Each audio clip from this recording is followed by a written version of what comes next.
નમસ્કાર, જનતા એક્સપ્રેસ ન્યૂઝમાં આપનું સ્વાગત છે। આપ જોઈ રહ્યા છો Janata express news Botad. Botad breaking. Gadhada તાલુકાના ઢસા ખાતે શિક્ષકની શરમનાક હરકત આવી સામે।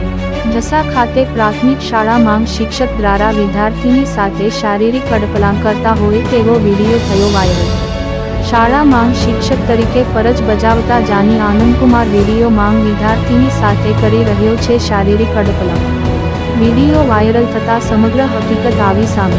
પ્રાપ્ત માહિતી મુજબ વિદ્યાર્થીનીના વાલી દ્વારા ઢસા પોલીસ સ્ટેશનમાં શિક્ષક વિરુદ્ધ નોંધાવી ફરિયાદ। ફરિયાદને લઈ પોલીસ દ્વારા શિક્ષકને ઝડપી લેવા કાર્યવાહી હાથ ધરી। આરોપી હાથવેધમાં।